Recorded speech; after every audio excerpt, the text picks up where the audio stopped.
제가 이제 얼마 전에 그 아프리카 그 노예 노동 관련돼서 개뻥 치지 마 이런 얘기를 한 건데, 아프리카 노예 교역 있잖아요. 그 노예제라는 것 자체가 서양이 만든 제도다.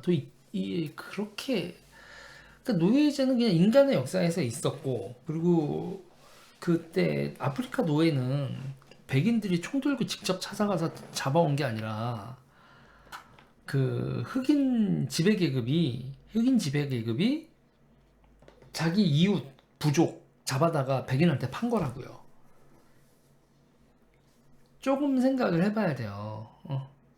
댕기열, 황열병, 말라리아, 이 풍토병이 심한 아프리카에서 백인이 노예 사냥을 한다는 게 말이 되냔 얘기지.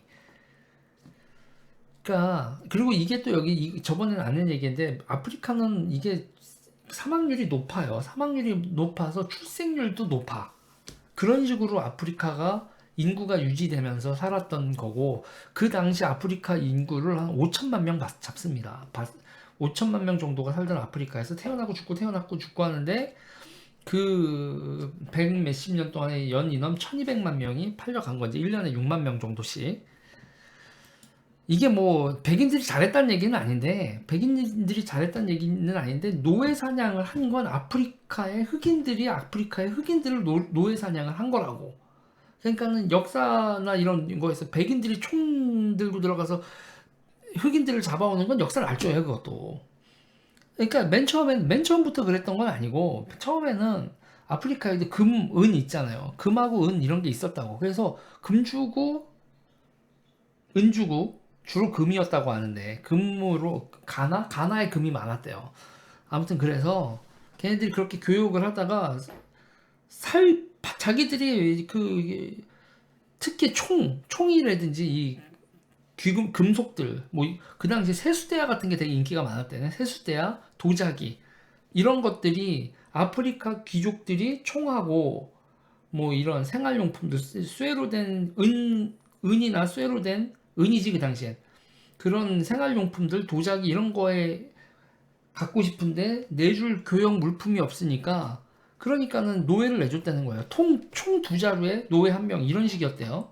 나중에 가면 총 30자루에 노예 한 명으로 이렇게 지금 가치가 변하긴 했다는데, 이럴 때는 거예요. 그래서 이제 제가 얘기하는 건, 그러면은 유럽과 미국에서 그렇게 노예들 데리고 간 다음에 노예제가 폐지됐다. 그 다음에 아프리카에서 노예가 줄었느냐? 아니라는 거예요.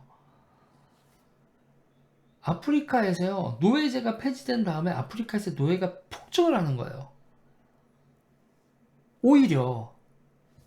그러니까 유럽과 미국에서 노예제가 폐지되고 노예를 팔지 않게 되는 상황인데, 그랬더니 아프리카에서는 지배계급이 노예를 더 확보하려고 하는 거예요.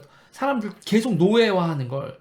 그렇게 해서 자기네들, 그러니까 교역한 물건도 없고 힘도 없고 탐욕스러운 지배계층이 자기 이웃들을 노예로 만들면서 살아왔다는 얘기예요. 응? 이게 어이가 없는 거죠. 그러니까 그런, 저는 이제 얘기를 하면서 뭐냐면, 그 주체 사상이 유럽에, 특히 우간다 같은데 이제 주체 사상이 됐을 때 제가 어이가 없는 건 뭐냐면, 아프리카의 갈등은 모든 게 다 서양 제국의 침략 때문에 벌어진 게 아니라 그 흔적이 많은 거예요. 종족이 특정 종족을, 이웃 종족을 노예화하고, 그 종족과 종족과의 관계가 지배 종족, 노예 종족인 이런 관계에서 같은 나라로 묶이니까 갈등이 폭발을 하는 거죠. 그리고 그 이후에도 그 버릇을 고치고 같은 국가를 통합적인 걸 하는 게 아니라, 광산 같은 데나 기타 등등 아프리카 자원 개발하는데 자국민을 노예로 만드는 그런 식의 옛날 그 나쁜 습관들을 버리지 못하는 게, 그게 왜 전부 다 왜 제국주의자들의 잘못이기만 하냐고. 응? 마치 아프리카가 유럽인들이 가기 전에는 판타지 국가의 평온한 국가였다. 그건 아니었다는 거지. 근데 제가 놀라운 건, 우간다 같은 데나 이 독재 국가들, 그렇게 그 지배 계급이 피지배 계급을 그렇게 억압하는 그런 나라들의 주체사상이 수출이 된다니까요. 주체사상. 김일성의 주체사상이 수출이 돼가지고 자기들의 역사적 패단은 숨긴 채 모든 걸 제국주의자들의 수탈과 착취 이거의 문제였다고 역사를 가르치는 거예요. 응?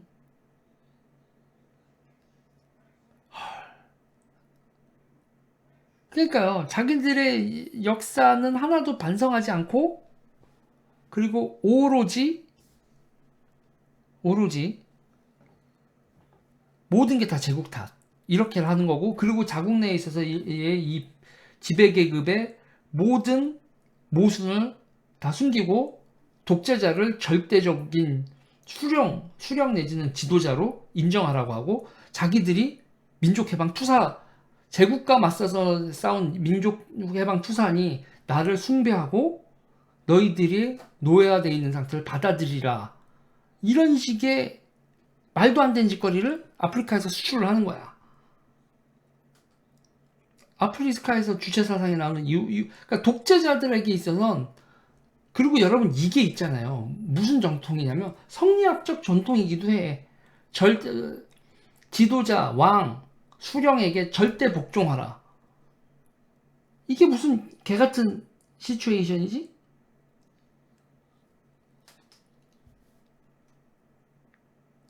그런데 이거요. 모든 건 제국의 탓. 그리고 자기네들은 무오류고 무조건 옳다.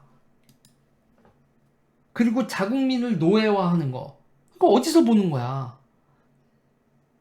정말로 있잖아요. 우리나라가 근대 국가로서요. 다시 태어나기 위해서 지금 조선을 미화하고 내지는 조선을 미화하고 우리 조상 어쩌고 저쩌고 하면서 근대 국가로 태어나기 위해서 왕조를 극복해야죠. 지금 독일 같은데 왕조들의 유산, 뭐 개선문 이런 거 유적 취급도 안 해요. 자기들의 국가적 연속성을 보지도 않는다고. 전쟁 이기고 막 개선문 세운 거 이런 거 뭐야 저거? 자 왕조 시대 그런 거 아니야? 이런 취급을 한다고. 프랑스가 어디 왕조의 연속성상에서 지금의 프랑스를 공화국을 바라봐. 우리나라 역사관 정말 문제가 있어요. 조선은 극복하지도 못하고 미화하면서 모든 건 다 일본의 문제다. 그리고 식민지 근대화론 이런 걸 얘기하는 놈들은 매국노다. 아니 식민지라는 것 자체가 근대적 산물이란 말이죠. 식민지 자체가 근대적 산물이란 말이에요. 그러면 그 전에 중국의 예속국이었을 때 뭐 조선이 가만히 냅뒀으면 조선이 근대로 나갔다 신분을 해방하고 사유재산권을 확립하고 중국으로부터의 예속을 끊어버리고 무역을 조공 무역이 아닌 중국한테 허락받지 않는 조공이 아닌 다른 나라와 국가 대 국가로 교역을 하고 외교를 하고 조선이 가만히 냅뒀으면 일본의 개입이 없고 뭐 기타 등등 이런 역사적 물줄기를 타고 가지 않았으면 근대의 여러 가지 네이션으로 발전할 수 있었다? 사유재산이 발달하고 해외와 교역을 주체적으로 하고 상인 계급이 있고 이런 나라로 조선이 바뀌었을 거라고 내재적 모순론에 의해서 말도 안 되는 얘기들을 짓거리고 있는 거지. 뭐 일본 싫어하는 것도 알겠고 뭐도 알겠고 식민지 이런 얘기를 하면 또 이제 유질 식민지 근대화론자라다 그런데 식민지 근대화론자하고 모구가 아니라 대한민국은 강제로 근대화된 거야. 강제로 자발적인 거 개뿔 같은 소리 하지 마.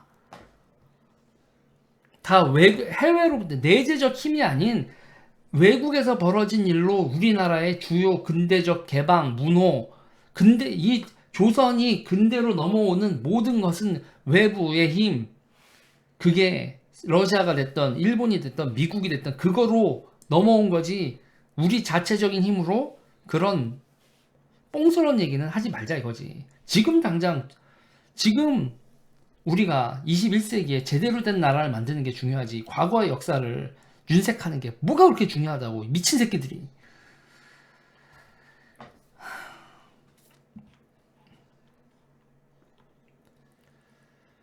그러니까 사실을 사실대로 보면 쪽팔리면 아니 과거가 쪽팔리더라도 앞으로가 당당하면 되지.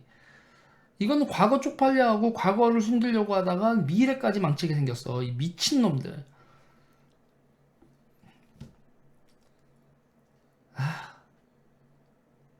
자본주의 맹아론 같은 소리하고 앉아있네 저 진짜. 광작 같은 소리 하고 앉아 있는 겁니다. 여기까지 할까요?